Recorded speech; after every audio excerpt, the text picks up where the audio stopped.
Morning students, आज हम लोग हाजिर हैं चैप्टर नंबर 4 को लेकर के। चैप्टर नंबर 4 हम लोग पढ़ेंगे। तो चैप्टर नंबर 4 शुरू करने से पहले चैप्टर नंबर 4 से संबंधित पिछले चैप्टर में एक टॉपिक को हम लोग क्लियर कर लेते हैं, ठीक है, जो बहुत ही इंपॉर्टेंट टॉपिक है। और इस टॉपिक का संबंध कहीं ना कहीं हमारे चैप्टर में होने वाला है, मतलब आने वाला है, मतलब उसका भी हम लोग काफ़ी ज़्यादा जिक्र करेंगे। तो हम लोग देख लेते हैं। पिछले चैप्टर में हम लोगों ने पढ़ा था शेर शाह सूरी के बारे में।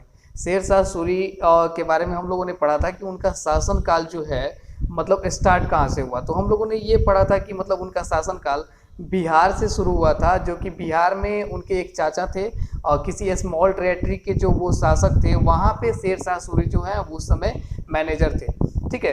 तो अपनी शक्तियों को वहाँ पे बढ़ा करके, मतलब कि अपने आप को पूरी तरह से तैयार करके उन्होंने एक मतलब युद्ध के लिए अपने आप को तैयार किया। और तैयार होने के साथ साथ ही मतलब उन्होंने क्या किया कि कुछ समय बाद शेर शाह सूरी ने हुमायूं पे आक्रमण किया और हुमायूं को हरा करके वो दिल्ली में शासन करने लगे। और हम लोग यहाँ पे देखते हैं कि जब वो दिल्ली में शासन करने जाते हैं तो दिल्ली में पहले से ही मतलब पहले जो थे वहाँ के जो सल्तनत थी, जो अलाउद्दीन खिलजी की जो सल्तनत थी, तो अलाउद्दीन खिलजी की सल्तनत में दिल्ली जो है वो बहुत अच्छा से चल रहा था।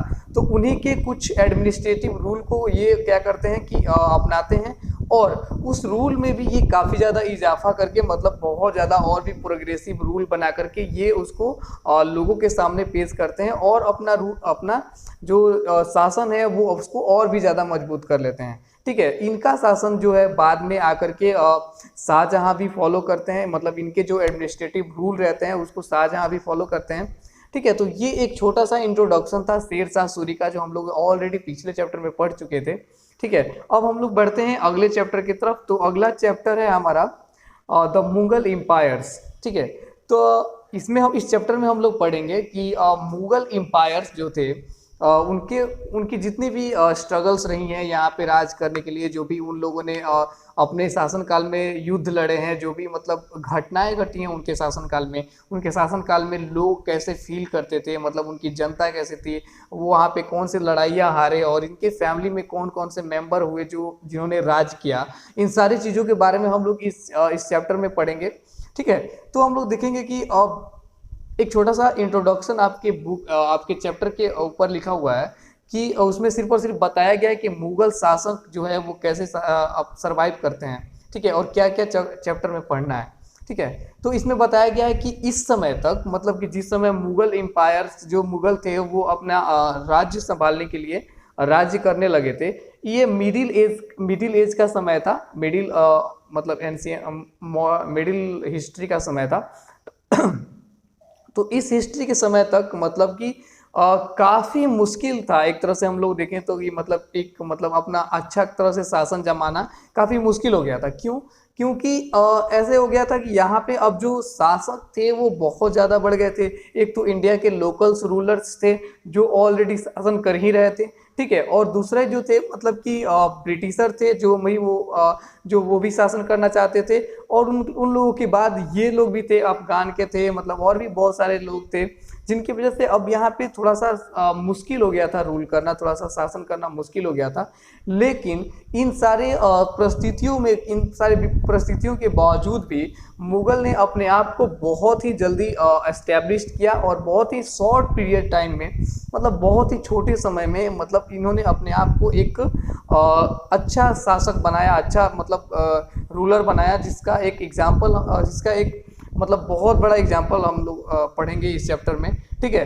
तो एक छोटा सा इसमें नीचे टॉपिक में दिया गया है कि दिल्ली का जो लाल किला है, जहाँ पे अभी इंडिपेंडेंस डे के दिन प्रधानमंत्री जो है वो पब्लिक को एड्रेस करते हैं, ठीक है।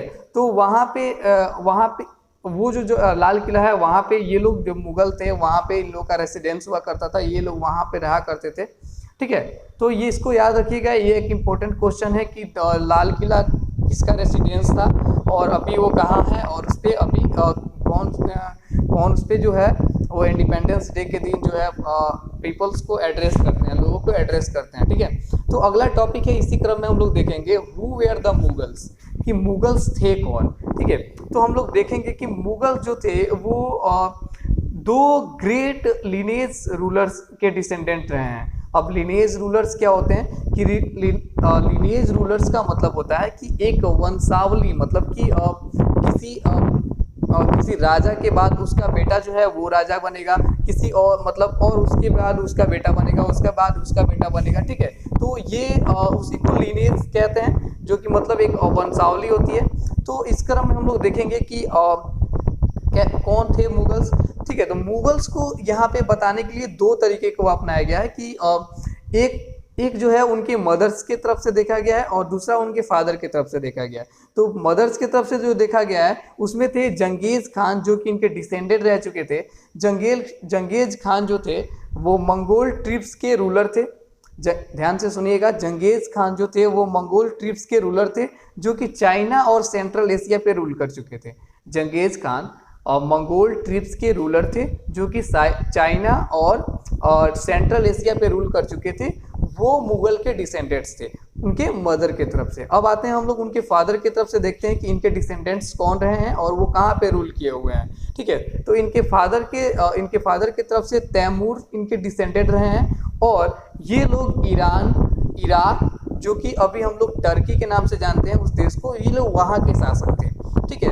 और एक जो इसमें कॉमन चीज, एक जो इसमें चीज़ें डाली गई हैं, एक जो इसमें पॉइंटेबल चीज़ डाला गया है वो ये है कि जो मुगल्स थे वो अपने आप को मंगोल से कंपेयर नहीं करना चाहते थे। मतलब कहने का मतलब ये है कि वो मंगोल को अपना डिसेंडेंट नहीं मानते थे, जबकि मंगोल उनके मदर के साइड से देखा जाता है, जहाँ के शासक थे जंगेज खान। तो जंगेज खान को ये लोग अपना डिसेंडेंट इसलिए नहीं मानते थे क्योंकि उनके शासन काल में जो था, एक तो वो उनके दुश्मनों से जाकर के मिले हुए थे, जिनका नाम उज्जैब या फिर ऐसे कुछ दिया हुआ है आपके बुक में, थोड़ा सा उसको पढ़ लीजिएगा।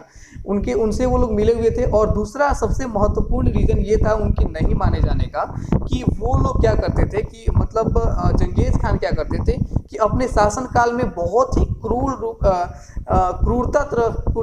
क्रूरता से अपने शासन को चलाया था। मतलब कहने का मतलब ये होगा कि अगर छोटा सा भी गलती अगर उनके राज्य में कोई व्यक्ति करता था तो उसको एक बहुत सी बड़ी सजा मिलती थी।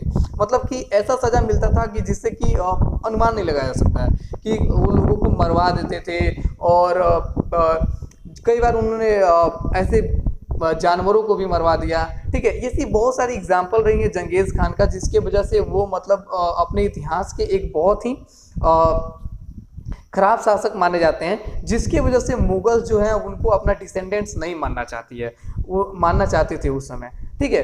तो ये था इस टॉपिक्स को कि कौन से मुगल्स कौन थे। और अगला टॉपिक्स को हम लोग क्लियर करेंगे, ठीक है। अगला टॉपिक्स नहीं है, बस आपके बुक में छोटा सा एक पैराग्राफ दिया हुआ है, उस पैराग्राफ में बताया गया है कि बाबर के फैमिली के बारे में, ठीक है। तो बाबर के फैमिली के बारे में हम लोगों को पढ़ना है, तो उस बुक जो टॉपिक दिया है उसको आप छोड़ दीजिए। हम आपको एक छोटा सा पिक सेंड करेंगे जिसमें बाबर का जितना भी फैमिली ट्री रहा है, सबसे पहले कौन थे, उसके बाद कौन थे, उनके बाद उनके फैमिली में कौन शासन किए, उसको हम आपको सेंड कर देंगे। उसको आप अपने नोटबुक में लिख लेंगे, और नोटबुक में लिखने के बाद हम लोग उसको याद भी कर लेंगे, ठीक है। और इन सभी के बारे में हमको इस चैप्टर में भी पढ़ना है, तो इसको काफ़ी ज़्यादा ध्यान रखेंगे, इग्नोर नहीं करेंगे, ठीक है। तो हम लोग पहले देख लेते हैं कि कौन कौन से थे बाबर के फैमिली मेंबर्स, ठीक है। तो सबसे पहले थे तिमूर के बाद थे मीरान शाह के बाद से सुल्तान मोहम्मद के बाद थे अब्बू सैद के बाद थे उमर शेख मिर्जा के बाद थे बाबर के बाद हुमायूं के बाद अकबर के बाद जहांगीर के बाद शाहजहां के बाद औरंगजेब, ठीक है। तो ये यहाँ तक इनका फैमिली ने इनको रूल किया और मतलब अपने शासन को चलाया। इस ट्री को हम आपके ग्रुप में सेंड कर देंगे जब आप लोग वीडियो देखेंगे तब, ठीक है। और एक चीज़ और था कि आप लोग अगर आप वीडियो देख रहे हैं तो आप वीडियो देखते समय आप अपना कमेंट सेक्शन में आप अपना नाम जरूर लिखें, ताकि हमको पता चल सके कि किस किस व्यक्ति ने वीडियो देखा है, ठीक है। ये बहुत ज़्यादा जरूरी है, ताकि हमको पता चल सके कि कौन कौन से व्यक्ति जो है वो वीडियो देख रहे हैं, कौन कौन से व्यक्ति जो है वो वीडियो नहीं देख रहे हैं, क्लास कर ही नहीं रहे हैं, ठीक है। तो ये भी जानना बहुत ज़रूरी है। तो इसके लिए आप लोग मतलब अपना नाम लिख देंगे कमेंट सेक्शन में। अगर आप और इस जो भी वीडियो हम आपको बता रहे हैं, इस वीडियो से आप अपना क्वेश्चंस भी तैयार करते रहेंगे, ठीक है। तो अब देखिए कि अगला है कि हम लोग अगला टॉपिक है कि मुगल मिलिट्री कंपेन्स, मतलब कि मुगल मिलिट्री कंपेन्स। ठीक है, तो अब हम लोग मुगल मिलिट्री के कंपेन्स के बारे में जानेंगे, यानी कि मुगल्स के जो भी शासक रहे हैं उनके बारे में डिटेल्स में जानेंगे। आपके बुक में इस टॉपिक्स को हम लोग क्या करेंगे कि दो टॉपिक्स, मतलब कि मुगल में के जितने भी शासक रहे हैं वो दो शासकों के बारे में हम लोग प्रत्येक दिन पढ़ेंगे। प्रत्येक दिन आप इसको अपने नोट्स में लिखेंगे और आप इसको याद रखेंगे। और देखिए, मान लीजिए कि आज आपने 2 शासक के बारे में पढ़ लिया, कल हमको 2 शासक के बारे में और पढ़ना है, तो आज क्या होगा कि आज जिस शासक के बारे में आपने पढ़ा है उसी शासक को लेकर के कल आपको डिस्कस किया जाएगा। फिर जो कल जिन शासकों के बारे में आप पढ़ेंगे उनको लेकर के आपको अगले दिन डिस्कस किया जाएगा। ठीक है, तो ये इस तरीके से अगर हम लोग पढ़ेंगे तो हम सारे शासक के बारे में बहुत ही अच्छे तरीके से जान जाएंगे, जो कि जानना बहुत ही जरूरी है। अगर हम लोग इतिहास पढ़ रहे हैं तो इन शासकों के बारे में जानना बहुत जरूरी है, जिसका हमने अभी फैमिली ट्री में नाम लिया। ठीक है, ये लोग बहुत ही इंपॉर्टेंट रूलर्स रहे हैं हमारे लिए, तो इसलिए इनका हिस्ट्री में भी बहुत ज़्यादा अहम भूमिका है, तो इसको हम लोग पढ़ना बहुत ज़रूरी है।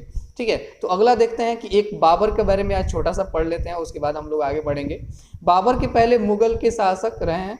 बाबर जो हैं सबसे पहले मुगल के शासक रहे हैं, इनको ही मुगल का शासक माना जाता है। सबसे पहला ये माना जाता है कि इनके समय से ही मुगल का शासनकाल शुरू हुआ था।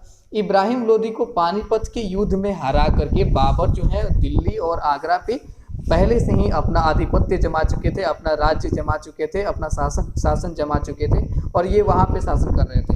आपको फिर से हम याद दिला दें कि टेबल नंबर 1 में मुगल एम्परर्स के बारे में डिटेल्स में लिखा गया है, इसको हम लोग पढ़ेंगे और दो रूलर्स के बारे में एक दिन पढ़ेंगे और हम लोग उस पर डिस्कस करेंगे और आप लोग इसको अपने नोट्स में भी लिखते रहेंगे। तब तक के लिए बाय, और फिर मिलते हैं हम लोग आपको नेक्स्ट क्लास में।